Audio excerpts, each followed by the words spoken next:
Today I'll be watching Scooby-Doo on HBO Max. No. Today I'll be making Scooby-Doo the video game, because I can't watch Scooby-Doo in Germany. I'm gonna make an online multiplayer, 4 mini-games, Scooby-Doo character models, Bjorn will make the art, not me, and finish it in a week so I can get this video out before the spirit of Halloween has left me, along with all motivation to make this game. First things first, gotta start a new project and give it a name. So I'm gonna go with something really original. For the kind of game I'm making, I'm gonna call it Scooby-Doo the Game. I'm gonna sue you. Scooby-Doo the Game. Easy. So we got an empty project now. First things first, let's just make a placeholder bean thing to walk around. And a bean clone is bean, along with a bean. And to get it moving, I'm gonna grab the movement from my last game. It's simple. You just copy and then you paste. I call it the copy and paste-inator! And then you got movement. But I seem to have errors. So, the movement relies on networking. No, God! No, God, please, no! No! No! No! I also want this game to be multiplayer. So, to fix the errors, I'm gonna need to set up networking. Step 1 is importing Unity's brand spanking new networking for game objects, which is an amazing solution that makes multiplayer hurt my brain a little bit less. I'm also gonna yoink all the networking code from my last project with another simple copy pasta, and voila, no more errors. We need to add the Scooby-Doo to this Scooby-Doo game. So let's get ourselves a Shaggy. And like any good game dev who wants to add a 3D model, I send my friend Bjorn, who's an epic artist, a message to make the model. Out of pocket for that shit. Way out of pocket. What do you gain from that? I can see what they're doing, what he's doing. I can see it, I feel it. He's cooking. And of course he makes an epic Shaggy model for me to use. Now as I got a character, movement, and to link the two, I need animations. So I goes to Mixamo, the one-stop shop for all the free animations your project needs. My movement script is already set up for animations, so after picking out a couple good animations for Shaggy, all I gotta do is import them into Unity and make a simple blend tree animator controller. And voila, I have Shaggy animated and moving around. Now he can run away from all the monsters like he always does.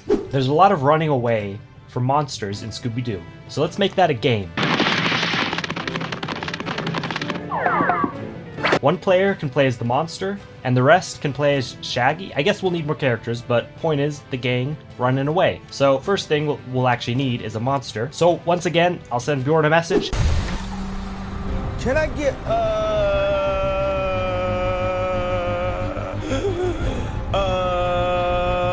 and he'll make an epic monster, and in this case, he chose to make a scarecrow monster thing, and it looks cool. Shaggy's getting a bit lonely, and he doesn't normally run away from monsters alone, so let's make Scooby-Doo for this Scooby-Doo game.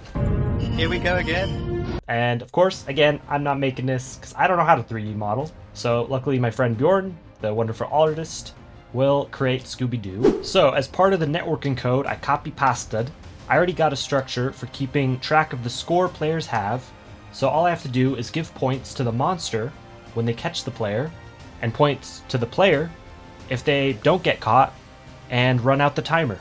And there's also already a system which, making a timer is really easy. I can show the code here, bam, easy. And when the timer goes out, game ends. If the players survive, they get points. Also pretty simple. Let's go. I have a game now.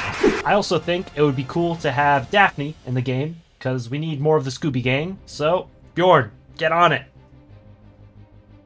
Bjorn, I needs more art. I need environment for the players and monsters to run around in. So, let's get an interior for a mansion in reference to many classic Scooby-Doo episodes. So where to next, gang? Well, there's the deserted amusement park, an old vacant mansion, an abandoned warehouse, an abandoned hotel, a shuttered hospital, and another abandoned hotel. The economy isn't getting better, is it? And a hay maze, also in reference to many Scooby-Doo episodes. And voila, we got 2 environments, 2 different maps for the game now. Easy, clap. From the art assets that we already have, I think it would be cool to have a pumpkin patch level. The Scooby Gang can collect pumpkins, and to gamify it, just have Fall Guys style physics obstacles in between the start and where the pumpkins are. So just a couple more art assets needed from Bjorn. A little bit more work. The fundamental physics interactions basically handled with simple scripts for turning things and making the obstacles themselves, and then the player movement is already physics-based. And then for actually picking up the pumpkins, throwing the pumpkins, and turning in the pumpkins, I already have code for all that, so I can just reuse that, and bam! Another game. Easy. Scooby-Doo Gang is come together. I need another minigame, so let's just be creative and come up with a totally original, never before done. If you fall or get pushed off, you lose. If you stay on the platform by jumping, you win. Done. Easy. So that's it. That's pretty much the Scooby-Doo game. And yeah, there's I don't have much else to say. But wait.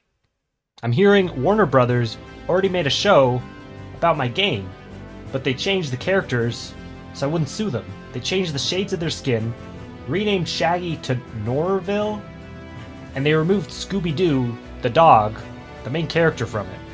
I guess it's called Velma?